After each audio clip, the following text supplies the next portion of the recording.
Well, good morning, everybody. Welcome to the recap show with me and Chris. If you can't tell, we both stayed up late last night. It was a long, long day yesterday. You'll see the results from yesterday scrolling across your screen. The heartbreaker, of course, being the nightcap with Ole Miss falling to Vanderbilt 3-1. But first things first, Chris, did you get any sleep at all? I did. After the game was over, I zonked out pretty quick. It was a kind of interesting game. I enjoyed watching it. I'm glad that it wasn't your 10-11 shootout. That saved us a little bit of time during the late evening hours. What about you, Austin? How'd you find the game? The game. I almost would have preferred the shootout just because Ole Miss tends to win those games as opposed to the close 1, 2, 3 run games. But at the same time, the game went along pretty quickly. It was very frustrating with the amount of ground balls and just that. That's just what Holton does to you. He is a fantastic young pitcher. He is going to be part of their staff probably for at least 2 more years. I guess he might, if he's good enough, he might leave college early. But the guy is phenomenal. And for Ole Miss, as has been the case most of the year after Tennessee, they just can't catch up with fastballs. I agree with you. I think that the fastball was an issue. I think that he had a knockout slider too, so that caused us a little bit of issues. Overall, I think that we played well enough to win. We just didn't get the timely hit like Vanderbilt did, and I think that was the difference in the game. Yeah, Vanderbilt is just such a fundamentally sound team, and that's what you would expect from Tim Corbin's teams every year. And when you leave the amount of base runners on that Ole Miss did last night, they're going to take advantage eventually because they just find a way to hit. And my goodness, Enrique Bradfield is just a unholy terror out there. The guy just causes so much havoc just standing on first base. Now, to DeLucia's credit, a lot of people, it was kind of the overused joke on Twitter last night about how many pickoff attempts he threw. But to be honest, those pickoff throws saved the game from being 3-1. If he would not have been making those pickoff throws, it would have probably been more like 5 or 6-1. Really interesting you brought up Bradfield because that was the next guy I was going to bring up. Just a phenomenal athlete on the bases, and then he has that huge catch in the first inning to rob Tim Elko, and so that was really incredible. And you're right, Bradfield. Just the effect that he has on the game once he gets on is just tremendous. We knew it coming in that it was going to be a show from Bradfield, and it truly was. And you're right, he affects the game at a lot of levels that you really don't have a lot of control over. Yeah, he does. I mean, and center field is his territory. He is. If you hit anything that's not a home run out there or isn't on the ground, he's probably getting to it. The guy is just ridiculously fast. As you said in our last show, if he is not an MLB prospect, then I've never seen one. Same with the guy can do it all. He is a true, I don't know if you want to call him a 5-tool player because he doesn't really hit bombs, but he just gets on base and then he wreaks havoc. And then if in center field, you're not getting anything past him. And also, Ole Miss had a couple of balls last night that in any SEC park would have been a home run. But because it's Hoover and it's 405 out to center, Enrique Bradfield is going to get to it every time. Yeah, defensively, Bradfield just ruled the roost. We had a lot of great defensive plays, too, from my angle. The Gonzalez catch was tremendous. Fantastic. And then the Graham catch was really, really phenomenal as well. Those 2 catches were really, really cool to watch. And we've talked a little about Graham, so underrated. They talked a little bit about him on the broadcast last night, but really a guy that just workman type mentality and gets the job done day after day after day. And our lineup has proven that without him, we're not the same team. Yeah, and speaking of Graham in the outfield, he doesn't have a lot of speed, but he makes up for that lack of speed with such a savvy just seeing the ball off the bat, the jump he gets makes up for it, and then his just ability to make plays out there. He's not out there running a 4.40, but he's just so savvy out there. He makes it look easy, and it's just kind of like a smooth glide out there in the outfield. He just gets to balls. It's phenomenal. Yeah, the routes he runs are tremendous, and I think they were talking last night that he spent a lot of time in Oxford over the summertime just taking fly balls, and it's obviously paid huge dividends for him, and will probably pay huge dividends for him in the month of July financially.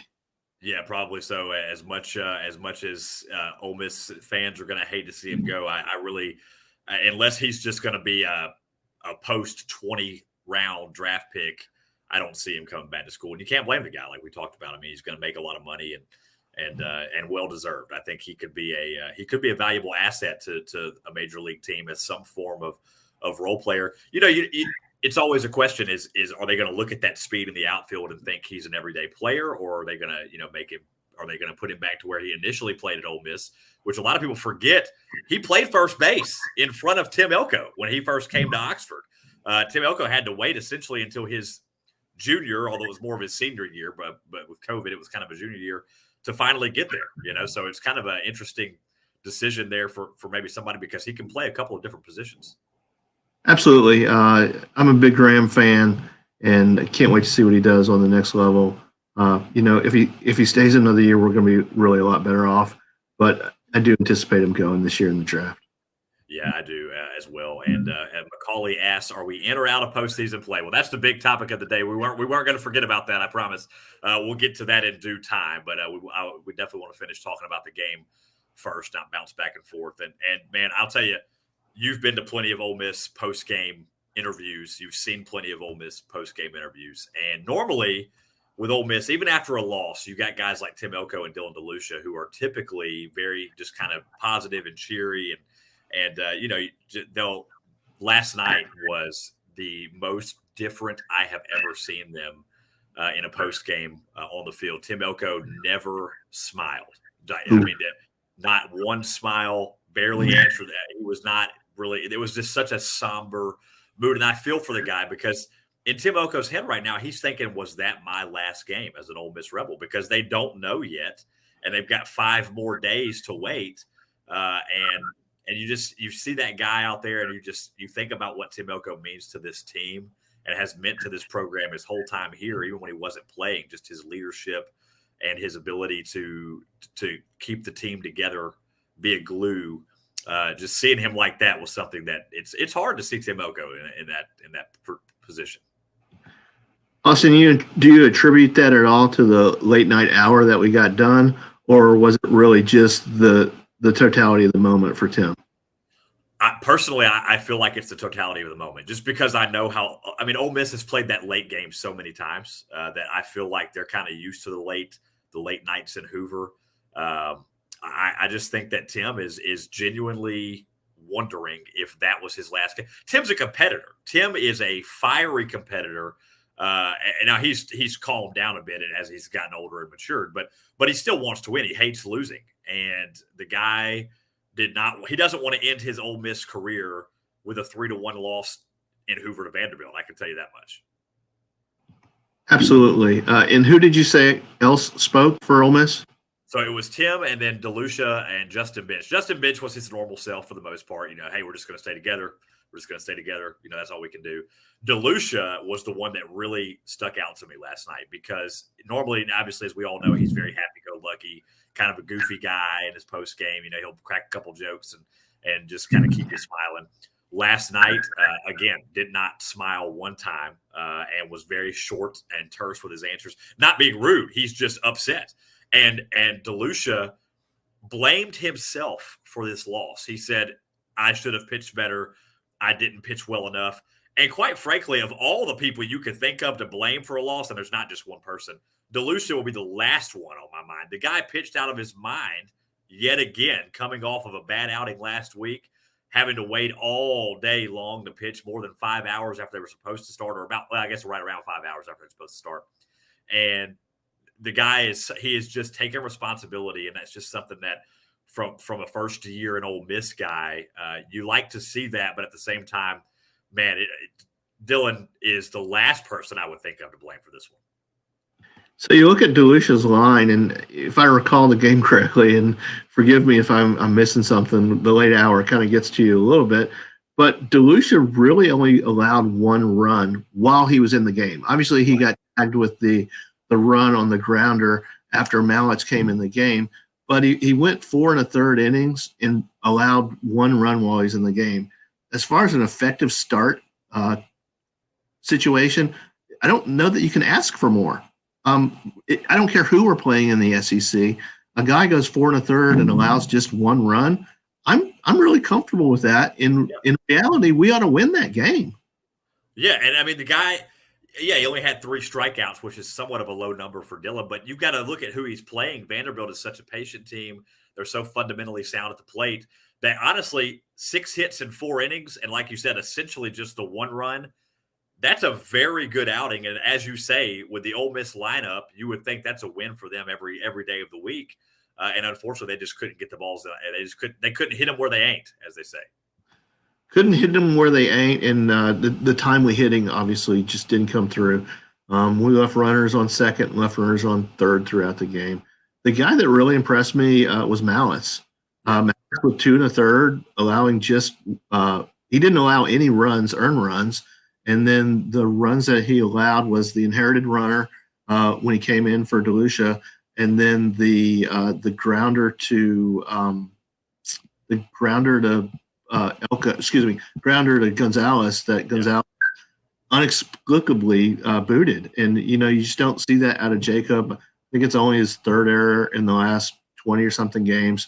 Yeah. So just unfortunate in that situation, and we just couldn't piece together the hits to bail the pitching out, and we should, from a lineup perspective, be able to do that. Yeah, absolutely should, and it's not for a lack of fight. The team was not up there not fighting. Vanderbilt's just got a very, very solid pitching staff. We talked about it before the game in our first show, how solid their pitching staff is across the board. ERA under 4 as a staff coming into this game, and all of their relievers except for 2 or 3 were under 4 as well. And it's just one of those things where you just get up against a team you haven't seen them all year. Their backs are also against the wall. They're in a hosting bubble right now. They already know they're in the tournament, but they want to host in Nashville, and they're out there throwing their best shot at you. And it's nothing. It's not that the Rebels weren't fighting. It's just that they just could not find those holes out in the infield. Agreed. And I think the guy that came in at the end for Vanderbilt, Christian Little, overpowering. I mean, to be honest, and like you said, it wasn't for lack of fight on our part.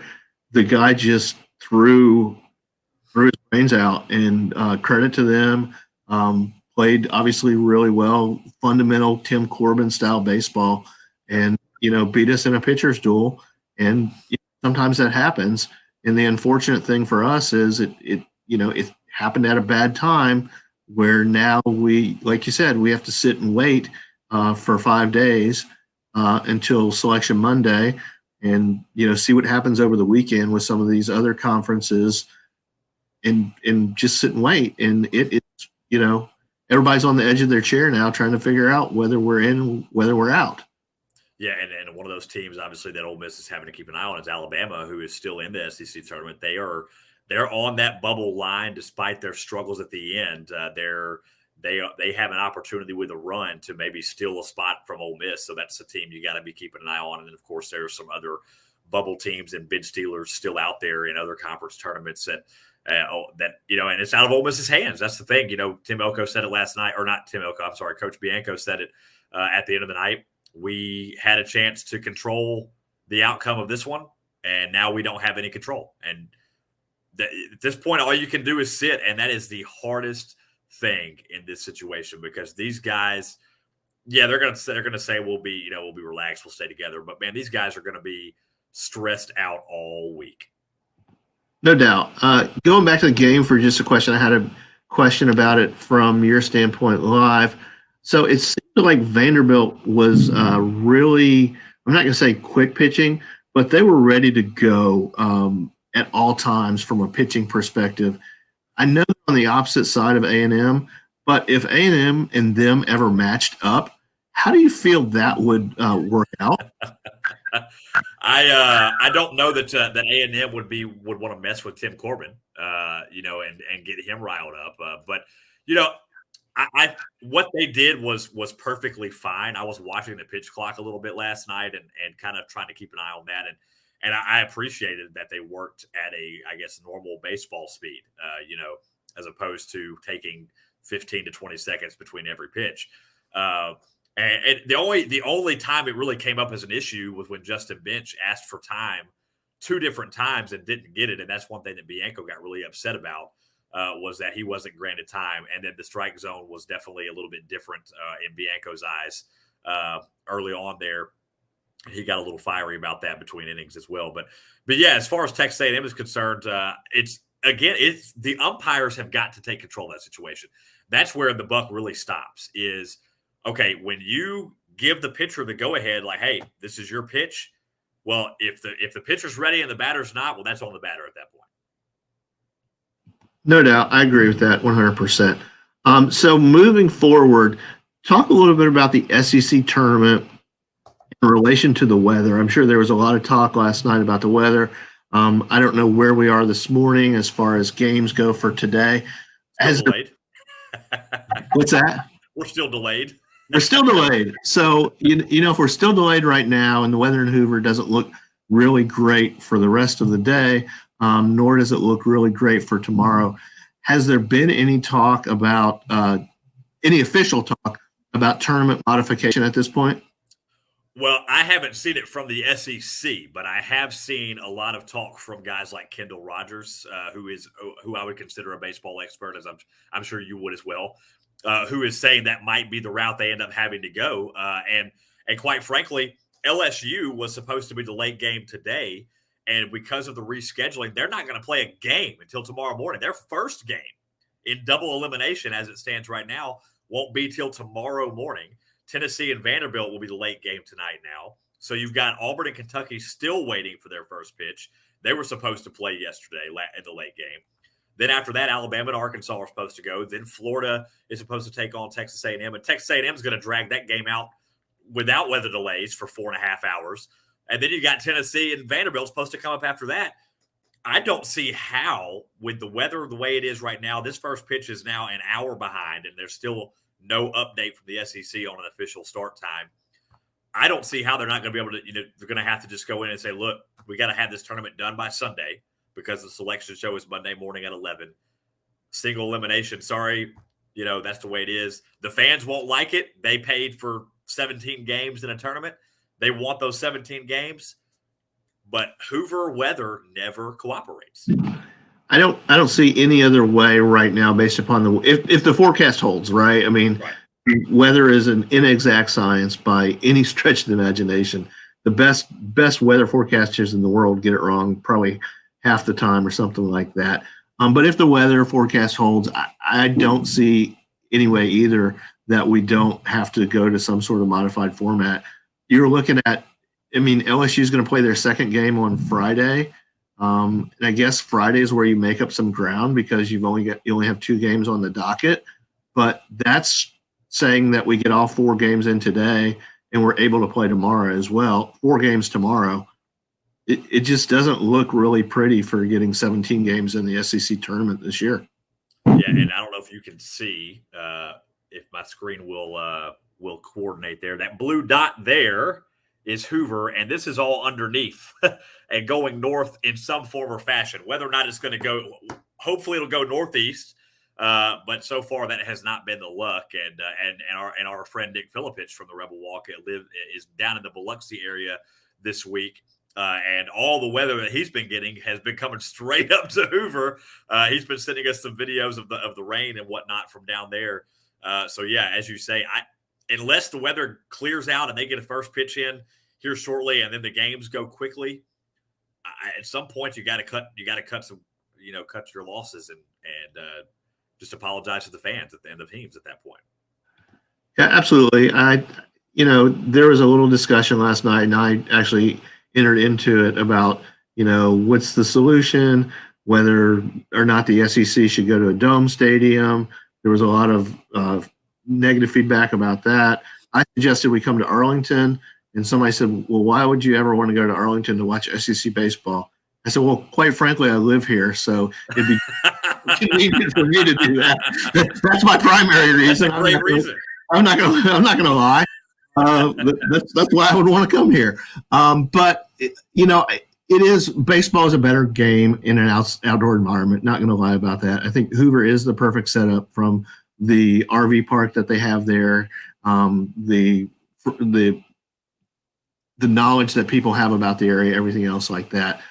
But once Texas and Oklahoma get into the conference, the geographic center of the conference does shift a little bit. Yeah. So we have to be aware that right now it is kind of a more southeastern type feel of a conference. But once we get Oklahoma and Texas in here, we've got 2 schools in Texas. We've got Oklahoma. We've got Missouri. We've got Arkansas that are all really, really, really close to Dallas. And so does that affect the SEC's thought process on, moving the tournament around, or, moving it permanently? I would not necessarily suggest we move it permanently, but maybe a 2-year deal where you go 2 years in one location and then 2 years in another location. Yeah. There was a drivability question that was posted, and I said, hey, we played the SEC basketball tournament in Tampa, and that's 1,000 miles away for A&M, for Arkansas, and for Missouri. So the drivability question, I get it, but it somewhat is moot. Yeah, and of course, you'll always have the eastern side of fans. If they move the tournament a little bit further west, well, that's more of a home game for the Texas schools. Why? There's two SEC teams in Alabama. In Auburn, Alabama, and they don't. Auburn's got a lot of fans here this week. Alabama had a decent crowd yesterday. At some point, it doesn't matter where you play the tournament. There's going to be more fans for certain teams, and that's just how it's going to go.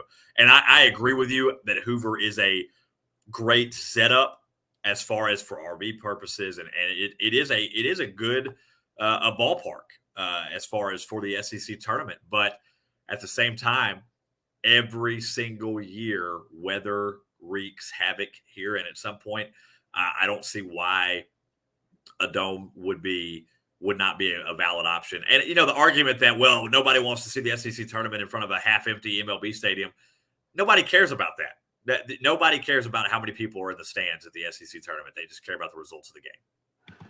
Agreed. And the crowd last night, I can't imagine it was really healthy at midnight going into the 6th inning. So do you want to play in a dome stadium where you get all the games you get all the games on time, or do you want to roll the dice and say, okay, we're going to have, your team might be playing at 1-2 o'clock in the morning, and you've got to be okay with that. And, we weren't scheduled for that late game last night, but we ended up with that late game. So just because you're not the late game on the schedule doesn't mean you're not going to be the late game in reality. Yeah, and then obviously with a dome stadium, barring just a ridiculous situation like one of the MLB teams had, shockingly enough, a couple of years ago with a roof leak, then you would not have to worry about weather delays at all. I mean, the retractable roofs are a big help to that. And, if the weather's good, you open the roof up and you have an outdoor game, and so you still enjoy the outdoor portion of baseball with the ability to prevent the weather delays at the same time. I think it's a very viable option. And Globe Life Park, and I'm not a Rangers fan, but that park is beautiful. I mean, I would love to be in that park at some point. It is just a fantastic looking stadium. I think it would be, look at these SEC or these baseball tournaments they already have, Round Rock and Frisco. And those tournaments are very popular. I think it would be a very viable solution, despite the longer drive for some of us.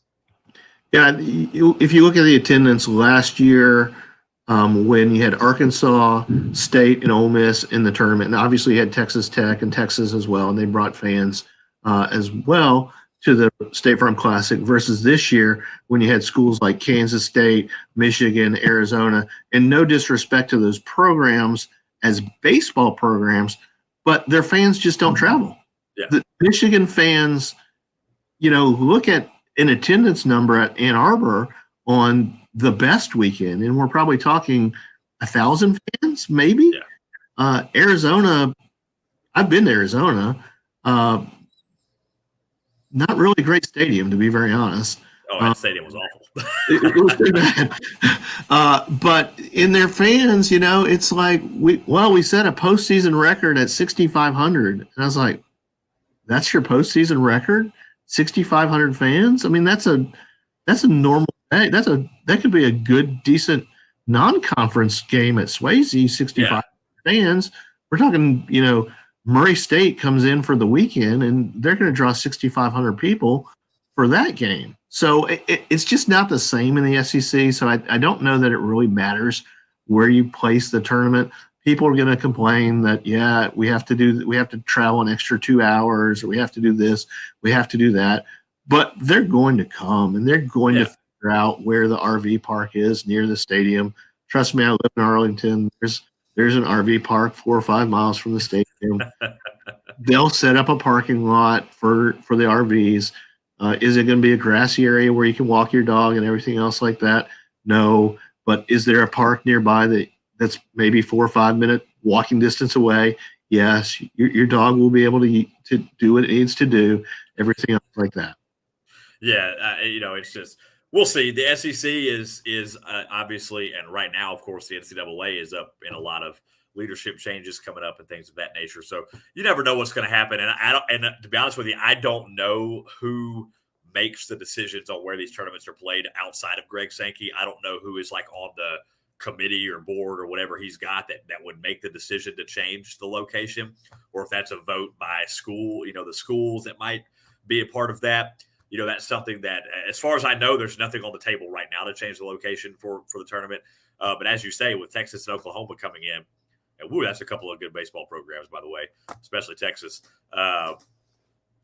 Again, the center of the conference shifts, and maybe you find somewhere more central-ish than Hoover to do the tournament. So we'll find out about that. But the big question of the day, of course, Chris, is Ole Miss in the NCAA tournament? And the answer to that question, as everybody loves to hear, is we don't know. Yeah, I haven't seen projections since the weekend. The two big projections had us both in over the weekend. I think both of them had us going. Both the Sunday projections had us going to Hattiesburg, which I think is great for Ole Miss fans from a drivability perspective. We talked a little bit about the fact that Georgia Tech and Southern Miss would be in that regional. I don't know that, does it really matter? At this point, it doesn't. Just get in the tournament, right? We're going to have plenty of rest. We're going to get well in that regard. DeLucia is going to have a week and a half off. We won't get Gaddis back now, right, until game 2 of the regional. I think that's correct. Yeah. He's still got to serve another game. That's a wrinkle, right? But even with Mallett's pitching as much as he did last night, everybody comes back, right? I mean, there's no we pitched on Sunday and we had to throw out every arm we could to try to win the SEC tournament. We don't have to worry about that. So that's the fortunate thing about this. The unfortunate thing, as you mentioned, is we don't control our own destiny at this. So it's in somebody else's hands. There is no presentation to the committee. Mike Bianco doesn't get to fly to Indianapolis and say, hey, here's all the great things that we did this year. Please select us. So there's going to be some sleepless nights in Oxford. I hope the guys get a little R&R. I think they will. I think once they are able to put this game behind them, that they're able to focus a little bit. I'm sure there'll be practices, inter squads, things like that, keep them fresh. Hope, I guess, is the best thing we can do. And if you're of the praying variety, say a small prayer for the guys. Yeah. if that's your thing. But I do think we end up on the right side of the bubble. If you look at stats, I think it's 63% of the time SEC team with 14 wins gets in the SEC tournament. You look at our last 10 games, 7-3 now, I guess it is. or 8-2 in the regular season. So I think that bodes really well for us. I think we're in. Am I comfortable in saying that? Not comfortable. But if I had to put, 5, 10, $20 on it, would I take the Rebs in the tournament versus the Rebs not in the tournament? I would. Yeah, I agree with you. And the record is not the most important thing right now. They're 32-22 after last night. If you count the SEC loss, they're 14-17. But their RPI this morning, depending D1 baseball has been 38, Ward Nolan has been 39.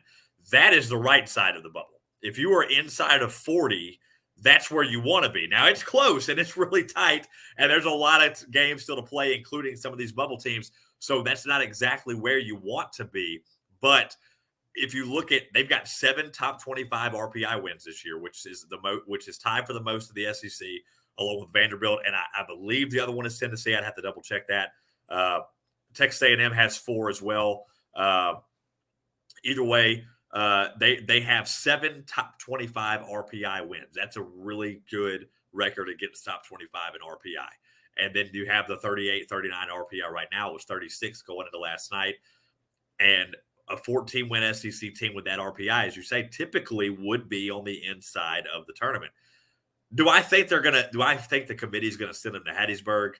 I don't. I don't think they're going to be that lucky. And I don't think that they would do that to Southern Miss. I don't know that they're going to reward Southern Miss's great season by sending Ole Miss to Hattiesburg and making it a home game for Ole Miss, essentially. That's what they sent us, the Golden Eagles, last year, if you recall. So there is a little bit of precedent in that regard. So if they don't send us to Hattiesburg and they want to send us to within driving distance, I guess now we're looking at either Louisville, Florida State, and I don't remember if Florida State was in the most recent projection as a host, one or the other, or TCU. If it's me and you're asking me what I want TCU. But again, right. It's a geography thing for me. So I'm not gonna hide behind a cloud and say, well, why would you ever want to go to TCU? And, well, it's a geography thing for me, so that's why that is. But I think the Louisville matchup obviously would be really interesting from a Dan McDonald standpoint. Being part of Bianco's coaching tree, there's some intrigue there. Whoever else gets sent there, you're really throwing darts at a dartboard at that point. So I don't even want to speculate who else could go. But I think those 4 regionals, unless they just send us to Stanford or something like that, which is absolutely possible, right? Last year, right. LSU went to Oregon State, I think it was, or Oregon. I think it was Oregon State. So it's absolutely possible that we get sent somewhere that's a plane ride for everybody. I hope not for the fans' sake, because that obviously limits the number of people that you bring from a fan capacity standpoint. Yeah, and Florida State was not a host in the last D1 predictions. They were actually a 3 seed in Auburn was where they were. But so the only Florida host at the moment is Miami and Coral Gables. And I don't know whether or not they have Florida in that regional projected, but I don't know if they would send Ole Miss there. TCU, as you mentioned, was the host. Sanford was where they had Ole Miss projected to go last time up. And that's a long way. And, I don't understand how the committee works. I tried to get Kendall Rogers to tweet me back on it, and he doesn't see all of his tweets. Obviously, he's a busy man. I tried to find out if he could give any insight on how the committee decides to send a potential 3 seed, with what they had Ole Miss listed at the time, all the way to Stanford playing a 4 seed, which was UC Santa Barbara. And the 3 seed travels so much further than the 4 seed. LSU, prime example of that last year. I just wonder how the lower or the higher seed has to travel that much further. I'm very curious into what goes into those decisions. I think some of it's you just got to fill a bracket, right? I mean, you've got so many teams, and the West just doesn't have as many teams. Divide the country in half or divide it in thirds, and you've got, probably 40 teams out of the Eastern third. You've got probably, 15 teams out of the middle third, and then you have the other part out of the Western third. And it's just, it's just not the same level of baseball that you see in the SEC and the ACC out of some of our more Western friends. Yeah. Now, as far as Stanford goes, and from a non-travel standpoint, that's not necessarily a team that you want to go up against when they're hot either. That pitching staff, you talk about a solid pitching staff. I need to look up their numbers right quick, but that's a team that's getting hot at the right time as well. Yeah, I haven't studied Stanford too much, so and I haven't watched any. I don't think Pac-12 baseball. So Pac-12 after dark. I couldn't tell you. I don't even. I was talking to a buddy of mine that works at Washington State, and I was like, "Hey, like, what channel do you watch Pac-12 baseball on?" He was like, "Streaming." I was like, "Oh, okay, that's cool. Novel thought. Maybe get a network or something like that." But it's just not the same, and the fans just don't support it the same as they do in the Southeastern Conference. And I'm not trying to have a bash session on the Pac-12, but it's just not this. I mean, it's just not the same as a Saturday night at Baton Rouge, a Friday night at the Hog Pen, a weekend at Swayze or a weekend at the Dude. It's just not the same, and it's the SEC West. Let's be honest. If you're going to look for attendance numbers, they're coming out of the SEC West. It's probably, I don't know if it's 4 out of the top 4 this year, but it's for sure 4 out of the top 5. Ole Miss, State, and Arkansas, year after year after year, continue to put up attendance numbers. And Tennessee is adding to that now with how good they've been in the last couple of years as well. They're not SEC West, but they're definitely adding to the attendance numbers. Yeah, I think capacity-wise, they have an issue. They're going to need to expand on their stadium to start to build up those numbers. A&M draws really good. Again, not the same capacity as far as attendance goes. And the interesting thing about LSU is they've got room for expansion. So see how that happens in the next couple of years of the Jay Johnson or down at LSU. Yeah, and Stanford is, their regional last year, if you remember watching, they didn't have much of a crowd in their regional. So, I mean, it's definitely something that, as you say, it's just not the same. The baseball, it just doesn't even feel as fun out there. And again, not trying to bash the Pac-12 or Stanford baseball. It just doesn't feel as fun when you're there. Their pitching staff this year, by the way, 3.77 ERA, 470 strikeouts compared to just 189 walks on the year. So they're a very solid staff out there in Stanford. That would be a tough matchup on the mound. But again, this is all speculation. These projections are not guarantees. The guys that make these projections are not on the committee. So they've been doing this for a long time. And for the most part, D1 baseball is pretty solid about getting stuff pretty close to right. But again, they're just giving their best guess in the grand scheme of things. So nobody really knows. And I would love for Ole Miss to end up in Hattiesburg because that's just an easy drive and to get down to that regional would be a lot of fun. Yeah, no doubt. Selection Monday, obviously, I believe 11 o'clock, ESPN or ESPN2 or one of the ESPNs, but it's going to be a nervous morning for Mike Bianco and the team. I don't know what they have planned. When you plan some of these things out and the bubble burst on you, it's not pretty. So I don't know if they're going to plan a big watch party or if they're just going to watch it themselves and then have a team meeting at 2 o'clock or 1 o'clock or something like that to, discuss what the plans are moving forward, one way or the other. So we'll see what happens, and I'm excited.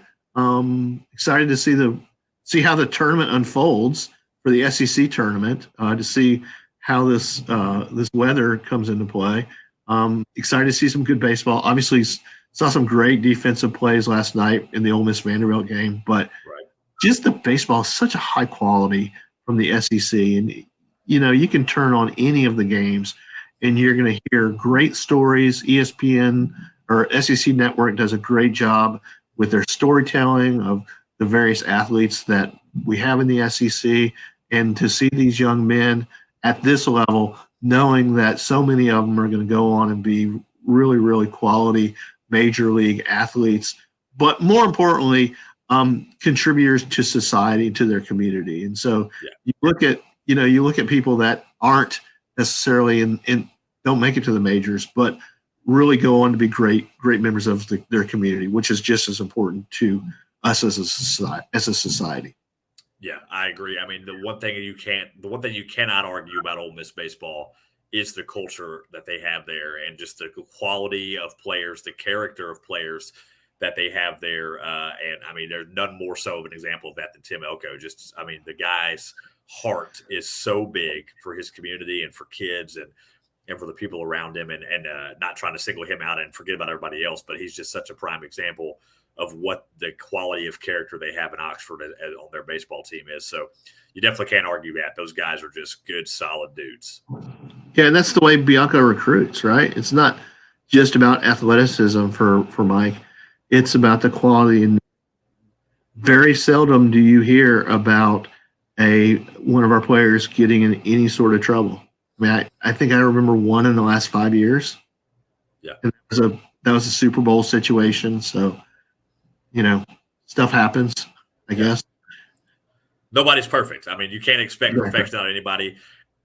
College kids are going to make mistakes. We all do, but, so everybody makes mistakes, but as far as Bianco's team, yeah, you never hear about that. It's just one thing that he does do well is just keep his teams on track and keep them where they need to be mentally focused on their schoolwork, their classroom, and then get them out there for practice. And he consistently, for the most part, puts out a top 10 baseball team every year. Yeah, let's talk about that classroom stuff for just a minute before we wrap up. It's not just the men that you see in the dugout, the Biancos, the Clements, the Chris Clary, the Carl Lafferty's that are important to this program. You look at the academic advisor. I'm gonna point someone out. Sheila Padgett is the Ole Miss baseball academic advisor. And when you hear the athletes talk about their experience at Ole Miss, so Ole Miss tweeted out a bunch of videos last week about seniors. And I don't know if it was to a person, but it was at least 3 of the 5 that were on the field on Saturday talked about Sheila. And so I really want to give a lot of props to her about the relationships that she builds with our student athletes, as well as the support that she provides to our student athletes for their classroom experience. So kudos to those support staff that are the unsung heroes for the Ole Miss baseball program. Yeah, absolutely. Because, behind the scenes, without those people, that you just never know, because the grades might not be there if they're not focused right. And then if the grades aren't there, they can't play on the team. And so you've got to have those people in the background. And I don't know Sheila personally, but it seems like the players really just have a lot of admiration and respect for her. And that's something that you love to see, because, you go to everyday college students around town, you're not going to hear them talk about their academic advisor all the time, So, that's something that's pretty awesome. And I'm sure Sheila feels pretty proud to see the guys that she has advised turn out to be the men they are. There's no doubt. She invests a lot of time in not just the academics, but I know she attends a lot of the games, and I believe she was in Hoover. So hopefully the ride continues for her, as well as the rest of the Ole Miss baseball fans. Hopefully so. We'll find out on Monday. I'm sure we'll do some form of selection show on Monday. We'll have more details for that for you guys a little bit closer to Monday. We'll do maybe some kind of spectacular, who knows? We'll figure it out. But we're just it's been a blast, despite the loss, man, being in Hoover. This is my first time being in Hoover as media. And it's been a lot of fun, man. They treat you really well here, and the media, the rest of the media are awesome. There's a lot of good folks out here, and I definitely hope that the Ole Miss season continues for at least a couple more games somewhere. But we will all wait and see on Monday. I'm looking forward to Monday. A lot of fun with that selection show that they do. So looking forward to the weekend, SEC tournament semis and finals as well. Yes, and we'll see who wins. You got a prediction before we go? Who do you think is going to win the SEC tournament? Go. I mean, can you bet against Tennessee right now? I'm with you. I don't think that you can. That's my best guess. We'll see what happens. I wouldn't be surprised to see A&M just kind of sneak through. They've had such a good year. So, but if you're asking me to put money, it's Tennessee. Yeah, I'm with you. I just don't see how you can bet against those guys right now. Their lineup, top to bottom, is the best in the country, much less the SEC. So we'll find out. They're supposed to play later on against Vanderbilt. We'll find out if it gets there real quick. I'll check and just see if we have an update before we log off. And we do not. Still TBD on the first pitch of the day. So we'll keep you updated to some extent throughout the day. Just you can follow us here, and I may tweet out some info when I get it. But Chris, it's been a pleasure. Another great show, man. I really love doing these with you. It's been awesome. Just another dimension of great coverage from the Rebel Walk. Absolutely, Austin. Enjoyed it. And hotty toddy, everybody. Hotty toddy, guys. And we'll see you on Monday for sure. Maybe sooner. We'll let you know. Have a great day.